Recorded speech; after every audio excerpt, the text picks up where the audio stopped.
Hey guys, welcome back to the channel. So today video we are going to discuss some of the remaining questions from the previous session. Okay, so this is the second session for the Nagarro aptitude questions. Okay, so let's go straight and solve the first question. So it says the speed of bus increase by 2 km/h every hour. Okay, if the distance travel in the first 1 hour is 35 km, what was the distance travel in 12 hours? Okay, so it says in the first hour it is going to travel 35 km. Okay, and then for each hour, okay, it is going to increase the speed with plus 2 km/h. इसका मतलब क्या हुआ ना कि हर एक घंटे 2 kilometre ज़्यादा चलेगी बस, राइट, बिकॉज 2 km/h स्पीड बढ़ रहा है। तो यहाँ पे हम लिख सकते हैं 37, राइट, दिस इज 39। तो ये कैसे जा रहा है, 35 प्लस 0, 35 प्लस 2, राइट। इस तरह का एक सीरीज फॉर्म हो रहा है, यू कैन से इट्स अर्थमेटिक प्रोग्रेशन। तो ये टोटल 12 घंटे तक चलेगा, ठीक है। तो जो लास्ट वाला होगा 12वें घंटे में, उसको क्या लिख सकते हैं हम, 35 प्लस, सेकेंड वाला क्या है, 35 प्लस 2, राइट। थर्ड वाला 35 प्लस 2 इंटू 2। तो जो 12 वाला है वो क्या होगा, 35 plus 2 into how much, 11, isn't it. तो ये एक अर्थमेटिक सीरीज फॉर्म हो गई, right. So first term is 35, 37, 39, और जो 12वीं टर्म है दैट इज 35 प्लस 22 जो कि 57 हो गया, right. Now, if someone asks you to form a summation of this, right? So it's quite simple. आपको लिखना है n/2 into first term plus last term, okay? So n/2 we all know that it has 12 terms. So ये 6 हो जाएगा, right? Into first plus last, तो 35 plus 57, okay? So 6 into 35 plus 57 कितना होगा, 80 and then 92, okay? So if you multiply it, you are going to get 2 and then 55, okay? So 552 will be your answer. So this bus is going to travel 552 kilometer in 12 hours. Okay, so this should be your answer. Let's go to the second question. A boat covers a certain distance downstream in 4 hours but takes 6 hours to return upstream to the starting point. ठीक है, मैंने पिछले session में इसका एक formula आपको बताया था, राइट, कि अगर कोई भी बोट अगर डाउन स्ट्रीम जा रही है तो जो टोटल स्पीड है क्या हो जाता है, एक्स प्लस ए। एक्स जो है स्पीड ऑफ स्ट्रीम है और ए बोट है, राइट। वही अगर अप स्ट्रीम जा रही है, मतलब स्ट्रीम के अगेंस्ट जा रही है, राइट, तो उस केस में क्या होगा, हमारा speed of the boat minus speed of the water और स्ट्रीम, राइट। तो ये होता है scenario, right. Let's see now what it says. ये कह रहा है एक बोट कोई एक सर्टेन डिस्टेंस कवर करता है डाउन स्ट्रीम, 4 घंटे लगाती है और आने में 6 घंटे लगाती है, ठीक है। If speed of the boat is 3 km/h, find the speed of the boat in still water. Okay, so let's see अगर डिस्टेंस डिस्टेंस को अगर डी मान लेते हैं, ठीक है, देन एक्स प्लस ए, ओके, ये हमारा क्या है, डाउन स्ट्रीम है, जो कि है हमारा कितना, 4। Now D divide by X minus A, ये है अप स्ट्रीम, और यहाँ पे लगता है 6 घंटे, राइट। अब ये बोल रहा है if speed of the stream भी 3 km/h, ओके। तो ए की वैल्यू दिया हुआ है that is 3, you have to find x, okay. तो चलो एक काम करते हैं हम यहाँ से, since we need to find x, right, तो यहाँ से हम डी की वैल्यू निकाल लेते हैं। D is equal to 4x plus 4 into 3, okay. So D is equal to 4x plus 12, okay. मैंने वाटर की जो स्पीड है ना यहाँ पे पुटअप कर दी, राइट। अब ये वाला डी का जो वैल्यू है ना हम यहाँ पे डाल देंगे, so it will be 4x plus 12 divide by x minus 3 is equal to 6, okay. Now इसको अगर आप सॉल्व करोगे, so 4x plus 12 is equal to 6x minus 18, okay. So ये हो गया minus 2x is equal to 1 sec, this is minus 18, right, it should be minus 18. So minus 18 and then minus 12, so minus 2x is equal to minus 30, so x is equal to 15, okay. So x is nothing but the speed of the boat, so that will be your 15 km/h, okay. So let's go to the next question. Okay, so this says a cistern is filled by a pipe A in 8 hours, okay. So let's see, ये हमारा एक cylinder है, ठीक है, इधर से एक pipe लगा हुआ है ना, ये क्या कर रहा है, इसको 8 घंटे में पूरा फुल कर देता है इस टंकी को, ठीक है। हमारे पास एक और पाइप है दैट इज़ कॉल्ड बी, और ये 12 घंटा लेता है इस टंकी को पूरा खाली कर देना है। तो एक तरफ से 8 घंटे में भर रहा है, 12 घंटे में खाली कर दे रहा है, ठीक है। तो ये यहाँ से हम ये निकालना पहले कि 1 घंटे में कितना भरेगा ये, तो 1/8 पार्ट भरेगा, ठीक है। और ये 1 घंटे में कितना खाली करेगा, 1/12 पार्ट खाली कर देगा, तभी तो 12 घंटे में पूरा खाली करेगा, है ना। If both the pipes are open in what time the system is full, okay. तो चलो देखते हैं 1 घंटे की क्या सिचुएशन है। 1/8 फिल करेगा 1 घंटे में, एंड देन प्लस ये खाली कितना करेगा, 1/12, राइट। तो खाली करने का मतलब है माइनस में लेंगे इसको, सो माइनस 1/12, ओके। सो इसका अगर एलसीएम लोगे तो it is going to give you 24, and this is 3 minus 2, so 1/24, which means अगर दोनों पाइप अगर साथ में खुला रहते हैं तो ये जो सिलेंडर है, वैल्यू देखो पॉजिटिव में आ रहा है, इसका मतलब 1/24 पार्ट भरेगा ये। माइनस में होता मतलब इतना खाली हो जाता, ठीक है। तो 1/24 पार्ट इसका 1 घंटे में भर रहा है, ठीक है। तो पूरा पार्ट भरने के लिए कितना चाहिए हमको, so obviously 1/24 into x is equal to 1, because यही तो है हमारा पूरा पार्ट, 1 हमने कंसिडर किया, right. So x is equal to 24, so 24 घंटे में अगर दोनों पाइप साथ में खुला रहे तो ये जो टंकी है पूरा भर जाएगा, right. So you have to go with this option, so this is your answer, okay. Let's go to the next question. तो ये कहता है in how many ways 10 books can be arrange on a shelf such that particular pair of books should always be together, okay. तो मान लो कि हमारे पास एक self है और यहाँ पे हमारे पास 4 5 6 7 8 9 10 टोटल 10 बुक्स हैं, ठीक है। तो ये बोल रहा है कैसे अरेंज करोगे इन सारे बुक्स को सो दैट कोई भी जो बुक है, दो बुक है, वो हमेशा साथ में रहना चाहिए, ठीक है। तो ये हम मान लेते हैं ना, ये दो जो बुक है एक्स और वाई, ठीक है, इनको एक यूनिट कंसीडर कर लेते हैं, ठीक है। तो उसके बाद हमारे पास कितने जगह बचे, एक दो, इसको पूरे दोनों को एक जगह मान लो, तीन, क्योंकि दोनों को साथ में रहना है ना, 4 5 6 7 8 9, so total we have 9 places, okay. तो 9 प्लेसेस को अगर अरेंज करना है तो इसका क्या होता है फॉर्मूला, 9 फैक्टोरियल, ओके। तो 9 फैक्टोरियल हो गया, बट ये जो हमारा अंदर का जो यूनिट है दो, वो भी आपस में एक्सचेंज हो सकता है ना। तो उसके लिए क्या कर सकते हो आप, मल्टीप्लाई कर दो 2 फैक्टोरियल से, राइट। तो ये टोटल नंबर ऑफ कॉम्बिनेशन हो जाएगा जो हम बुक्स को अरेंज कर सकते हैं। So it's simply 9 factorial into 2 factorial, so you can go with the option 1, okay. Let's go to the next question. So this is the case of the probability, okay. उसमें पूछ रहा है कि when two dice are rolled what is the probability that sum is either 7 और 11। सो हमें दोनों चीज़ को consider करना है, ठीक है। पहले ये जान लो डाइस होता क्या है, ठीक है। डाइस मतलब लूडो खेलते हो ना, सो 1 से लेके 6 तक होते हैं उसमें टोटल, ठीक है। सो टोटल कॉम्बिनेशन क्या हो सकता है, 1 2 3 4 5 6, ओके। ये हो गया हमारा फर्स्ट डाइस। बट ये बोल रहा है दो डाइस को साथ में रोल किया जाता है, ठीक है। तो जो सेकंड डाइस है उसमें भी तो ये सारी चीज़ें हैं ना, 1 2 3 4 5 6, ओके। तो इसका जब कॉम्बिनेशन बनाओगे ना तो 36 कॉम्बिनेशन बनेगी, ठीक है। 1,1 1,2 से लेके 1,6 तक, राइट। और ये नीचे आएगा 6,1 से लेके 6,6। So the total possibility, okay, so the total, और you can say the total outcome, okay. So total outcome is 36, right. अब हमें क्या करना है, पॉसिबल आउटकम निकालना है, मतलब फेवरेबल आउटकम। ये क्या पूछ रहा है कि जब दोनों डाइस को रोल किया गया तो समेसन 7 या 11 कब कब आएगा, ठीक है। तो 7 या 11 आने का क्या प्रोबेबिलिटी हो सकता है, चलो पहले 7 का देखते हैं, ठीक है। 7 कब कब आ सकता है, 1,6 में आ सकता है, राइट।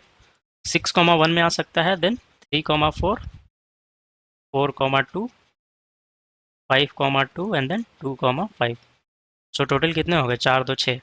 तो 7 आने के 6 पॉसिबिलिटी है ना, और 11 आने के कितने पॉसिबिलिटी हैं। सो 1,9 तो नहीं लिख सकते हो ना, क्योंकि टोटल नंबर 6 है, राइट। 6 से ज़्यादा नहीं हो सकता है। तो 11 आने के कम्बिनेशन क्या है, 5 6 या फिर 6,5, हो गया। 5 6 की बात करें ना तो यहाँ पे 5 1 आएगा, ठीक है। यहाँ पे आपका 5 6 आ जाएगा, ठीक है। और यहाँ पे 6 5 आएगा, तो ये दोनों, ठीक है। तो 11 आने की पॉसिबिलिटी कितनी बार है, 2 बार है, और 7 आने की 6 बार, राइट। सो टोटल कितनी पॉसिबिलिटी हो गई, सो टोटल पॉसिबिलिटी इज़ 8, और जो हमारा favourable outcome, I mean total outcome है 36, है ना। इसको डिवाइड करोगे सो 2/9, ये आपका प्रोबेबिलिटी आ जाएगा, ठीक है। So this is your answer, first one. Let's go to the next question. So ये सिंपल क्वेश्चन बोल रहा है the sum of present age of son and his father is 60 years. Okay, 6 years ago father's age was 5 times the age of son. After 6 year what will be the age? Simply right. तो ये एक equation form होगा. ठीक है, चलो form करते हैं. पहला केस बोल रहा है the sum of present age of son and father. Son को एस ले लेते हैं, फादर को एफ ले लेते हैं. ठीक है, ये कितना है 60, पहली इक्वेशन. दूसरी इक्वेशन बनेगी यहाँ पे father's age was 5 times the age of the son. 6 साल पहले बोल रहा है. ठीक है, तो इधर एस लिख दो, इधर एफ लिख दो. ठीक है, उसके बाद दोनों में से 6 घटा दो क्योंकि ये बोल रहा है 6 साल पहले. ठीक है, अब उसके बाद क्या बोलता है जो फादर्स का एज था 5 times था सन के. ठीक है, तो फादर्स का जो एज ये है और सन का ये है, तो ये वाला जो है ना इसके 5 times है, तो यहाँ पे ये आ गया. ठीक है, ये आपकी सेकंड इक्वेशन बन गई. बोलता after 6 years what will be the age of son. So basically question में पूछ क्या रहा है आपसे, एज प्लस 6 पूछ रहा है ना. तो यहाँ से हमें क्या निकालनी है, हमें एस की वैल्यू निकालनी है ना. तो एफ का वैल्यू यहाँ से निकाल लो और उसको यहाँ पे पुट कर दो. ठीक है, चलो देखते हैं. सो ये 5s minus 30 is equal to F minus 6. अब ये वाली जो एफ की वैल्यू है ना हम यहाँ से डाल देंगे, यहाँ पे 60 माइनस एस हो जाएगा. ठीक है, यहाँ से एफ निकालोगे तो this will be 60 minus S.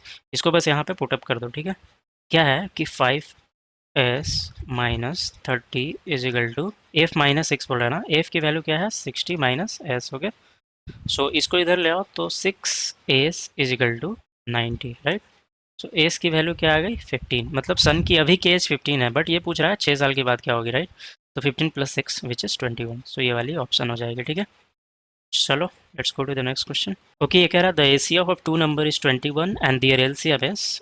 सो यहाँ पे हम लिख सकते हैं LCM is equal to 4641 and HCF is how much 21. ठीक है, ये पूछ रहा है one of their number is between 200 and 300. यहाँ पे थोड़ा सा आपको ना कैलकुलेशन में स्मार्टनेस दिखानी पड़ेगी. ठीक है, हमारे पास लेट से हमारे पास दो नंबर है ए कॉमा बी. ठीक है, ये बोल रहा है ए जो है लेट से first number it is between 200 and 300. ठीक है, तो ये आपसे पूछ रहा है ना बी की वैल्यू क्या होगी. ठीक है, तो यहाँ पे एक चीज़ देखो, हम जानते हैं ना कि L C M into S C F is equal to A into B होता है. ठीक है, तो हम यहाँ से क्या करेंगे, इसको फैक्टर करेंगे. ठीक है, 4641 into 21 is equal to A into B. ठीक है, हमें पता है एक नंबर 200 से 300 के बीच है, तो इसको ऐसा फैक्टर करेंगे कि एक नंबर को ट्राई करेंगे 200 से 300 के बीच लाने का, तो जो बाकी जो बच जाएगा वो सेकंड नंबर हो जाएगा. ठीक है, 4641 को अगर डिवाइड करोगे आप, ठीक है, तो ये 21 का डिविजिबल लग रहा है मेरे को. ठीक है, so let's try. So 21 into 2 42, 441 बच गया. ठीक है, तो 21 इंटू 21, सो ये हो गया 221 इंटू 21. ठीक है, is equal to A into B. अब 221 को फर्दर फैक्टर करेंगे हम. ठीक है, तो ये 2 2 4 1 5. ठीक है, 21. Okay, so okay, one more thing, एक और 21 छूट गया ना यहाँ पे, बिकॉज ये तो इसका है ना. सो ये हो गया टोटल. ठीक है, अब 221 को हम क्या करेंगे, लेट से ये 13 से जा रहा है क्या, 130 एंड देन 91. हाँ, it's going. So 13. Okay, so 10 और 7, 13 इंटू 17 आ रहा है ये. ठीक है, 170 और 51. हाँ, into 21 into 21 is equal to A into B. Okay, so एक नंबर हमारा क्या होगा 21 इंटू 13. ठीक है, दूसरी नंबर हो जाएगी 21 इंटू 17. ठीक है, तो ये देखो दोनों को अगर मल्टीप्लाई करो तो 13 into 113,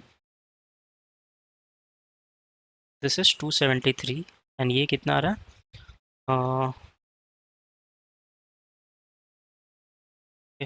so these are the two numbers we have. 21 मैंने कॉमन लिया. ठीक है, बिकॉज दोनों का एच कितना है 21 है. राइट, तो इसीलिए मैंने 21 को कॉमन ले लिया. राइट, आप सोच रहे होंगे कि 13 इंटू 17 क्यों नहीं हुआ. राइट, तो उसमें एच तो नहीं होता ना कुछ. So since 21 is the H I have taken 21 in both the numbers so that हमारा एच आ जाए. तो जो पहला नंबर हम मेरे को निकला 273 एंड दूसरा नंबर 357, तो ये हमारे कंडीशन को सेटिस्फाई कर रहा है. राइट, ये 200 से 300 के बीच के है, तो ये हमारा नंबर नहीं हुआ. It is asking the second number. Right, second number is 357, so we'll go with this one, third option. Okay. Let's go to the next question. Five consecutive positive EMA numbers are arranged in ascending order. The sum of a square of third number and fifth number is equal to 400, average of the five number. Right, तो simply calculation ही है. तो चलो पहले 5 even number को लिखते हैं, ठीक है। तो x comma x plus 2 comma x plus 4 x plus 6 और x प्लस 8, ओके। ये आपके 5 इवन नंबर हो गए पहले, ठीक है। ये बोल रहा है कि sum of square of third number and fifth number, okay. ये थर्ड है और ये फिफ्थ है, इसका स्क्वायर, सो x प्लस 4 का स्क्वायर प्लस x प्लस 8 का square which is nothing but 400, okay. So यहाँ से निकाल लो X square plus 16 plus 8x plus X square plus 64 plus 16x is equal to 400, okay. So ये क्या हो गया, 2x square plus 24x plus 16 and then 80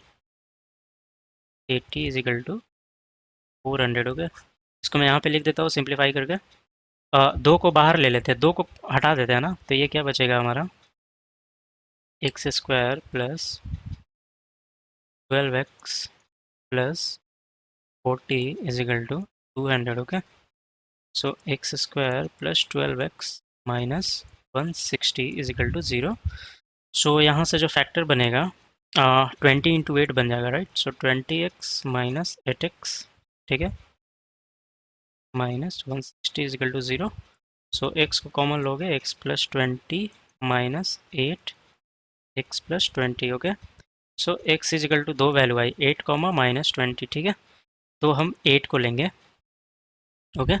सो हमारा जो नंबर्स हो गया कितना हो गया, 8 comma x plus 2 which is 10 comma 12 comma 14 comma 16, ये 5 नंबर हमारे पास हैं।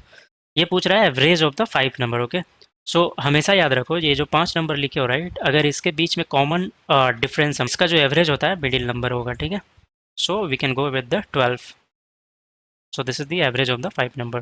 Let's go to the next question, okay. So ये क्लियर कट क्वेश्चन है प्रोपोर्शन का, ठीक है। तो इसमें हमें क्या करना होता है ना कि वी नीड टू फाइंड कि टोटल इन्वेस्टमेंट कितना है किसी पर्सन का, ठीक है। तो जो इन्वेस्टमेंट पर मंथ करेगा ना उसको टोटल मंथ से मल्टीप्लाई कर देना, ठीक है। तो यहाँ पे हम लिखते हैं पहले एलान का, ठीक है।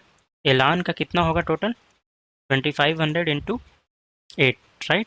ये और इसको मतलब ऐसा करना ना कि इसको मल्टीप्लाई मत करना एग्जाम में, क्योंकि उसमें थोड़ा सा टाइम पास होगा, ये कट जाएगा ऐसे ही, ठीक है। देखो एलान का ये हुआ टोटल इन्वेस्टमेंट, उसके बाद जिफ का क्या होगा, दैट इज 1000 इंटू 12, ओके। उसके बाद बिल का क्या होगा, 6000 इंटू 4, राइट। ये टोटल इन्वेस्टमेंट है तीनों के। उसके बाद बोलता है ना कि तीनों का जो बिजनेस है ना, साथ में ही बिजनेस चला रहे थे, तो उससे जो प्रॉफिट हुई उनकी 1360 रुपये हुई, ठीक है। तो जेफ का शेयर पूछ रहा है ना, तो इसमें सिंपली क्या करना, जेफ डिवाइड बाय टोटल, ठीक है, इनटू प्रॉफिट, ये लगा देना, ठीक है। तो चलो निकालते हैं इसको। जेफ का क्या है हमारा, 2000 into 12 divide by total, right.